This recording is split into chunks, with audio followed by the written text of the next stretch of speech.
There's an evergreen tree in my living room and a wreath on my door. Other homes will have holly and ivy draped over the stair banisters and mistletoe hanging in doorways. But why do we do these things at this time of year, and just how long have we been doing them? That's right, today I'd like to talk about the origins of the nature-based customs and traditions of Christmas. It's important for us to understand the cultural and environmental significance of our traditions, as well as their history. Even so, anticipating the comment section on this video got me like,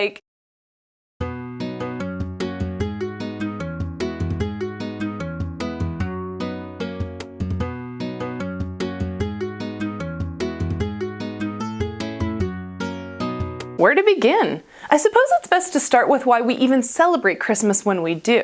While practicing Christians would tell us it's because of Jesus' birth, that's actually a relatively recent explanation. Originally, Jesus' birthday wasn't celebrated at all because holidays and feast days of any kind were considered sacrilegious because they were too similar to the festivals of earlier religions. Seasonality is paramount to Christmas being situated where it is on our calendar. Feasting was traditional in many cultures at this time of year because it was just after the harvest, and it gave hope to people who feared the harsh, cold winters like those here in Chicago. The date that became Christmas also used to be known as Mother's Night in pre-Christian Germany because it signaled the rebirth of the sun due to its close proximity to the winter solstice and the transition toward longer days and shorter nights. But what I'd really like to get at are some of the more plant-based nature-y Christmas traditions. Historically, winter festivals included a lot of greenery because winter is a cold, dark time of year without much life visible.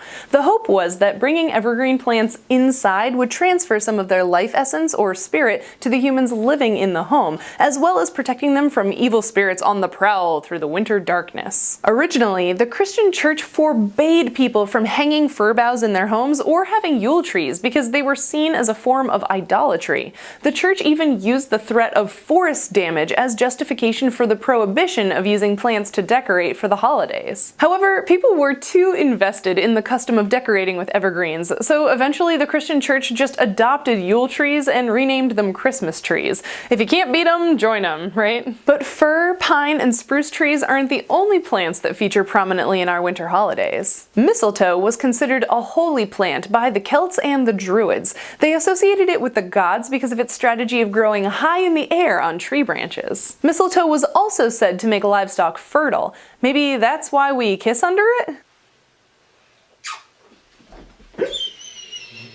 Like many rituals and traditions, hanging mistletoe in a doorway is something that we continue to do because it's always been done, even though none of us really know or remember why we do it.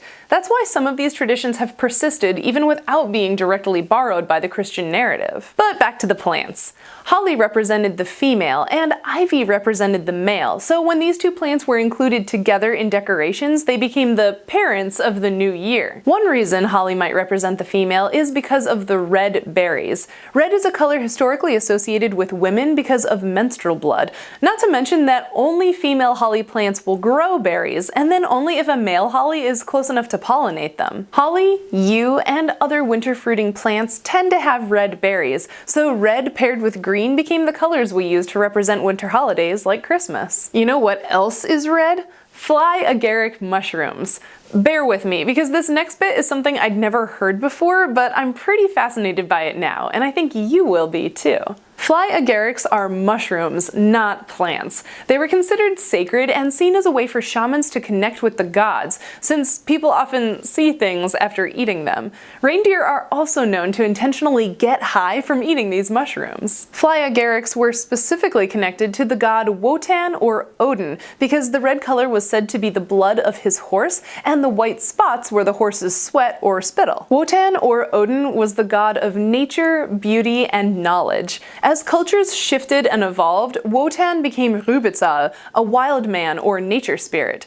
Rübezahl was often depicted as having a long white beard and a pipe for smoking herbs. Let's see.